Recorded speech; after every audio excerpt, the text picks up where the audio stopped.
Nanti kalau ada anak yang dia bangun doa syafaat, aku sudah jam.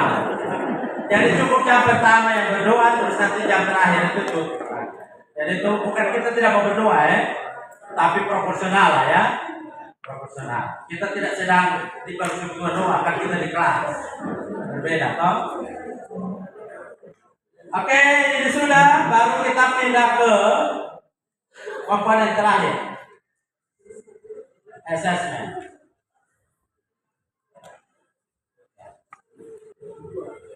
Oke, sebelum ke assessment, menurut Bapak Ibu, kira-kira belajar begini menyenangkan atau tidak? Kira-kira anak-anak mengerti materinya atau tidak? Memenuhi syarat itu. Kalau sudah begitu baru bilang ngajar supaya. Tapi kalau belum begitu, maka kakak merenung dulu. Tapi jangan merenung sepanjang tahun, nanti kakak mengajar kamu. Tiap kali mau mengajar kakak merenung 1 minggu sendiri. Jangan ya. Oke. Baik, setelah itu assessment. Di panduan bilang begini, di panduan dan di Permendikbudristek 21 tahun 2022 tentang standar penilaian. Ada 2 bentuk penilaian. Pertama namanya formatif dan yang kedua namanya summatif. Kedua ya. Yang formatif ini ada 2 juga.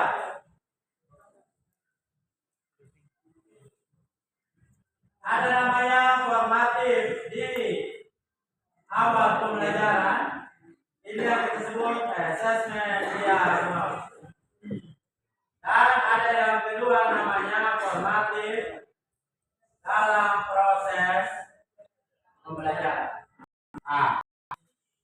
Oke. Gampangnya begini mengerti.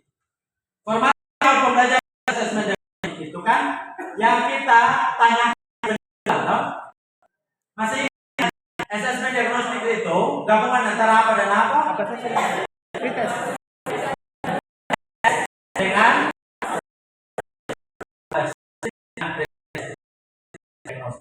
ini kita assessment yang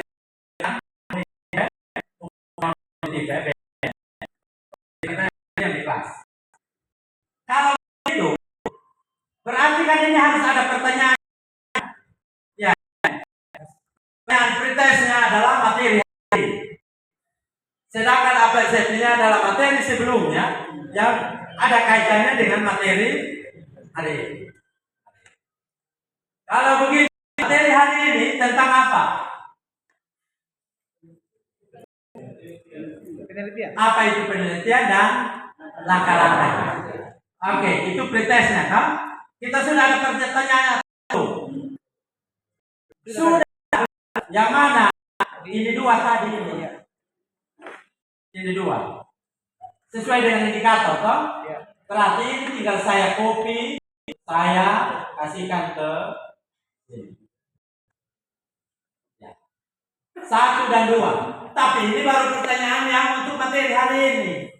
Belum ada materi pertanyaan untuk materi yang sebelumnya. Kira-kira menurut juru bahasa Indonesia atau yang punya latar belakang bahasa Indonesia atau yang mengerti bahasa Indonesia. Kalau hari ini saya bahas tentang apa itu penelitian dan langkah-langkah melakukan penelitian. Kira-kira materi tersyaratnya laporan. Apa itu laporan? Oke, keren. Maka pertanyaan nomor 1 adalah pertanyaan nomor 1 adalah apa yang dimaksud dengan laporan? Karena pada ujungnya kan dia harus bikin laporan hasil penelitian, laporan hasil penelitian. Ini jadi pertanyaan nomor 2 dan ini adalah pertanyaan nomor. Pertanyaan nomor 1 adalah pertanyaan persepsi, pertanyaan nomor 2 dan 3 adalah pertanyaan pretest. Saya sebagai guru bahasa Indonesia berkeyakinan kalau dia bisa jawab soal nomor 1, itu baru akan mudah saya ajarkan nomor 2 dan 1 adalah persepsi, 2 dan 3 adalah tes. Selesai sudah untuk diagnostik. Sedangkan formatif dalam proses pembelajaran ini saya lakukan kapan? lakukan di sini, yang di kegiatan penutup, guru melakukan evaluasi. Tadi dalam game, tapi juga dalam pertanyaan. Pertanyaan apa? Post test. Kan saya sudah mengajar, toh? Saya sudah mengajar. Nah, ketika saya tanya ulang yang saya ajarkan, itu sebenarnya saya sedang melakukan post test. Yang di panduan disebut sebagai formatif dalam proses pembelajaran. Itu yang disebut post test.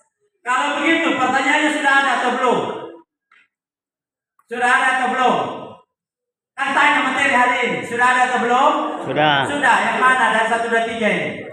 2 dan 3. Saya tinggal hobi itu dua.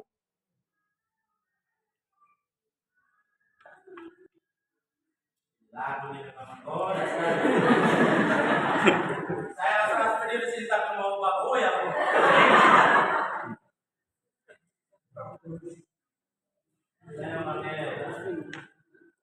Oke. Jadi formatif dalam proses pembelajaran sudah selesai. Ini soal. Kan saya sudah mengajar. Ini yang saya ajarkan. Setelah saya mengajar, saya tanya ulang itu, kan? Saya tanya ulang. Begitu dia bisa jawab ini 2 pertanyaan, saya langsung bilang, hari ini saya berhasil.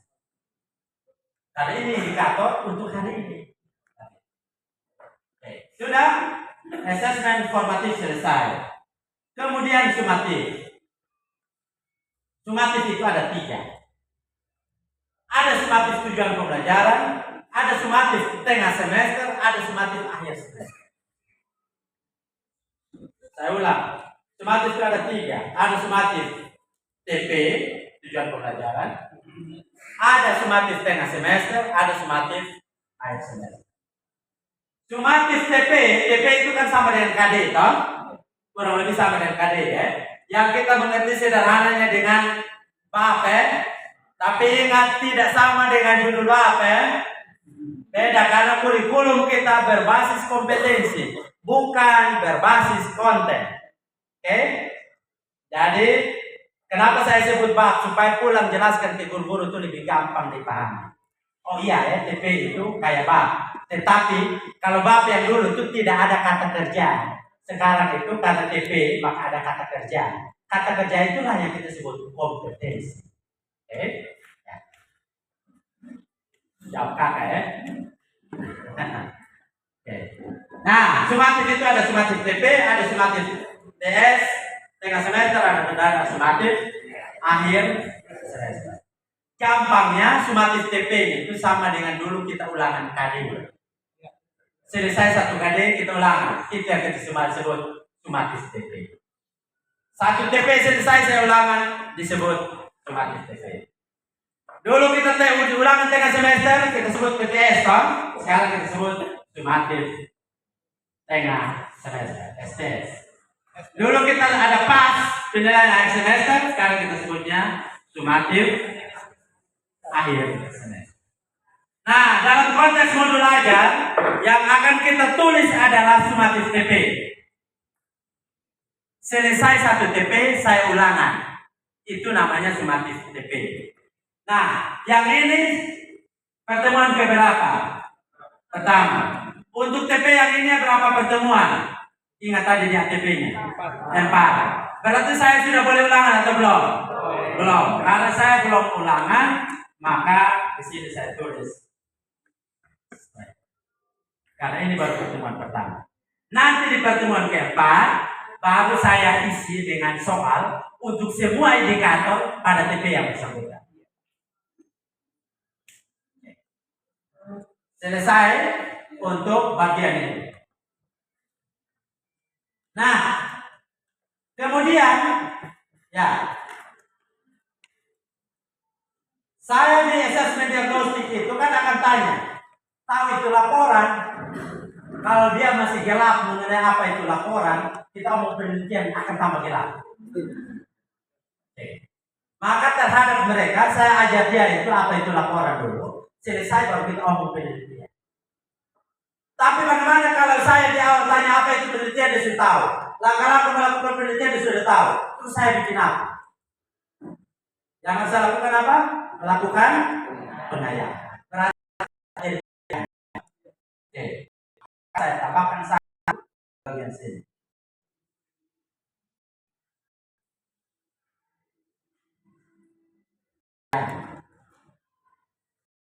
Pengayaan. Nah, sekarang saya belajar tentang apa penelitian dan langkah-langkah melakukan penelitian. Nah, bisa begitu. Terus yang sudah mengerti saya akan bikin apa? Misalnya saya minta dia, ini ada laporan penelitian. Dan di bab 3-nya ada omong tentang bagaimana dia melakukan penelitian ini. Metodologi, tak? Metodologi. Coba kamu lihat bagian yang mana yang merupakan langkah nomor 1, mana yang langkah nomor 2. Kalau yang lain kan dia jelaskan, toh? Langkah 1 itu ini, kedua ini, ketiga ini, keempat ini, toh? Sedangkan untuk yang pengayaan ini sudah ada laporannya. Saya minta, oke, bagian yang mana yang menunjukkan angka nomor 1, bagian yang mana yang merupakan nomor 2, dan seterusnya. Jadi misalnya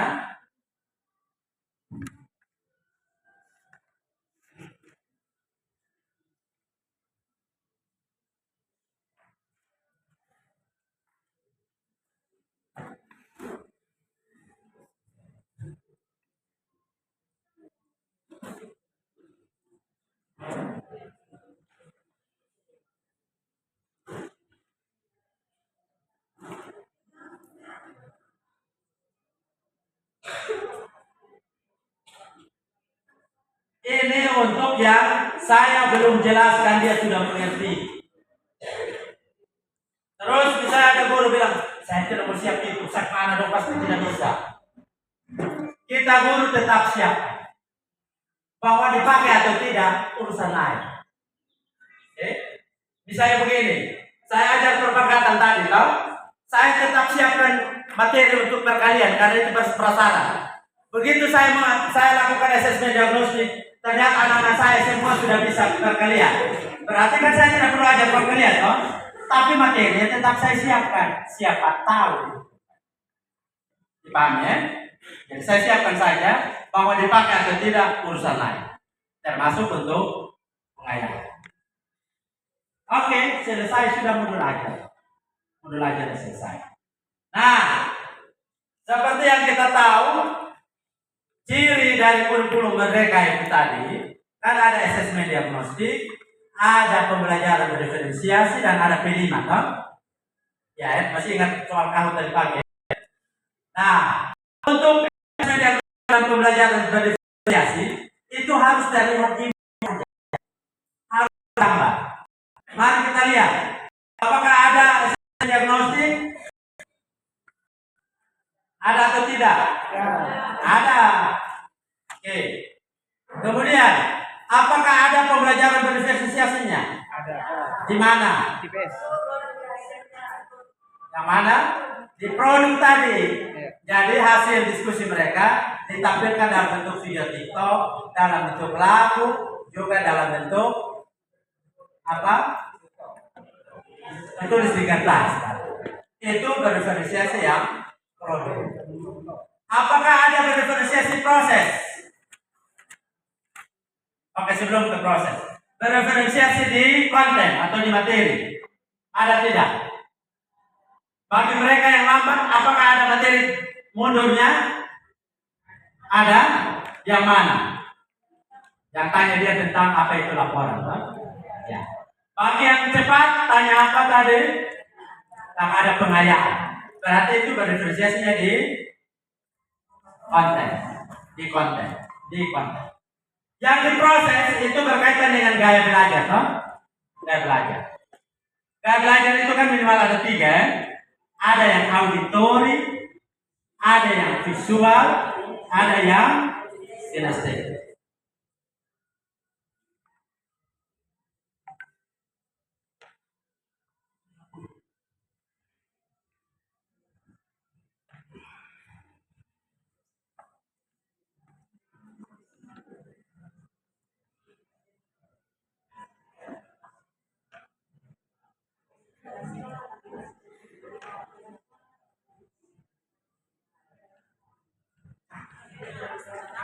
Ya, mereka yang auditif itu, yang kalau kita jelaskan saja dia mengerti.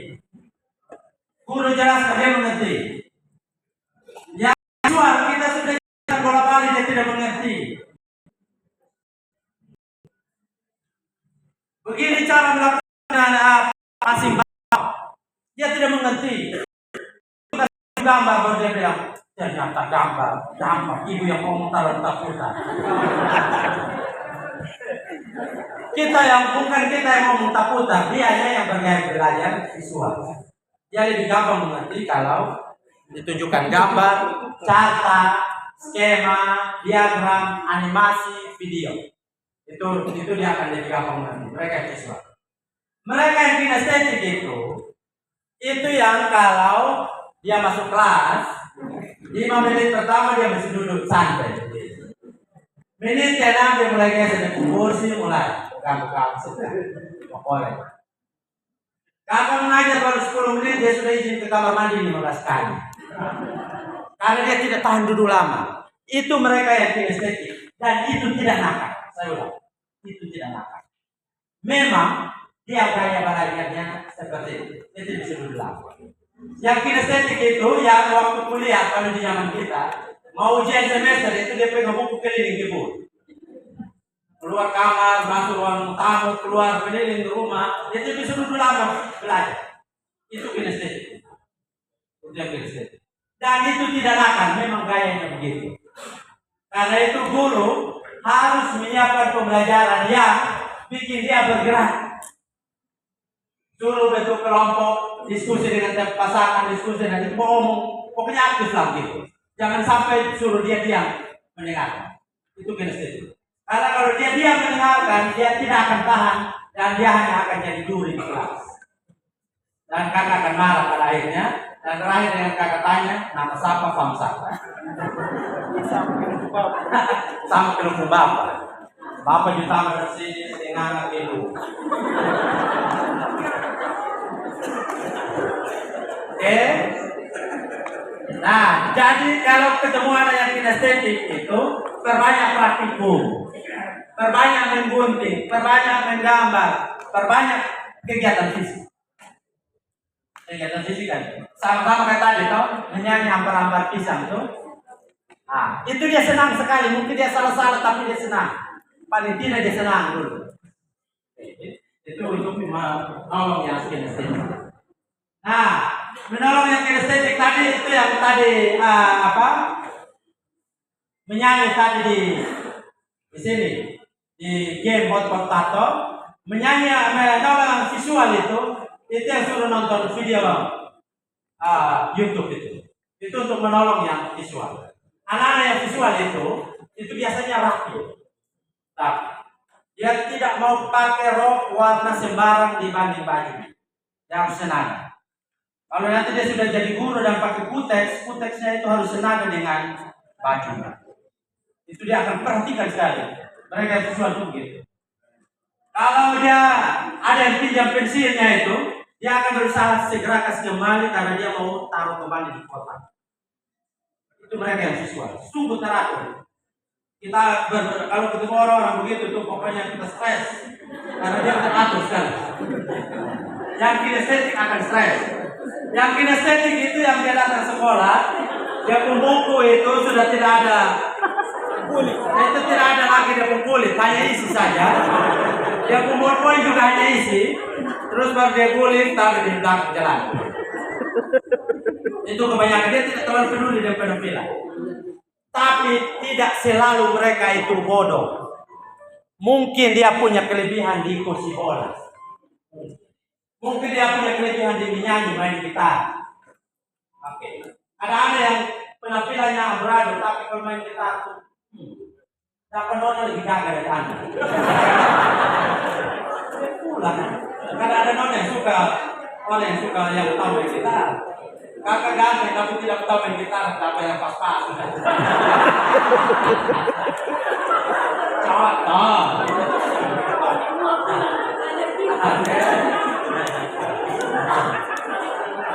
Oke. Yang Yang visual itu biasanya begini. Kalau dia di gereja atau di masjid itu, kalau dia duduk ada pendeta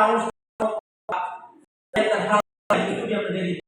Dia harus lihat muka yang pendeta baru mengerti khotbah. Itu visual. Dan itu bukan akal. Itu bukan akal. Memang Tuhan kasih sudah begitu. Itu seperti kidal. Yang dulu kita salah mengerti di angkatan kami. Kidal itu dianggap bodoh. Akhirnya ikat di tangan kiri harus tulis pakai kanan. Kiri itu bodoh. Padahal Tuhan kasih memang sudah kidal. Itu sama saja dengan keriting dan lurus. Sama saja. Tuhan yang kasih itu. Jadi tidak yang lurus lebih baik dari yang keriting. Kan tidak begitu. Memang Tuhan kasih begitu. Supaya tidak ada rambut. Kami tidak ada rambut bagaimana? Oke? Ya. Jadi mau dia auditif, kinestetik ataupun visual, kita guru adalah fasilitator, fasilitasi dia supaya dia bisa belajar. Nah, fasilitas itu bukan bilang oke, yang audio kumpul di sebelah sini, yang visual kumpul sebelah sini, yang kinestetik kumpul sebelah sini. Tidak begitu. Biarkan saja, tetapi kita siapkan semua bagian pembelajaran. Nanti dia mengertinya di bagian mana terserah. Contohnya begini. Tadi kan untuk auditif itu kan ada proses di mana dia harus diskusi dengan kawannya, toh. Habis itu diskusi dalam kelompok kecil, kemudian di bagian akhir guru memberikan penguatan. Artinya kan guru menjelaskan. Yang auditif akan mengerti di sini. Yang visual akan mengerti ketika nonton video. Tapi semua siapa mau nonton. Yang kinestetik akan mengerti ketika kita main game. Ampat, pisang, dia mengerti. Jadi bukan oke, yang ini diam-diam saya mau ajar yang auditif ini. Nah, nanti sudah selesai, oke, diam-diam saya mau ajar yang visual ini yang ini. Sudah selesai yang baru bilang ini semua diam. Saya mau ajar yang terlalu psikologi yang bagian sini. Yang pantat ada ulat itu.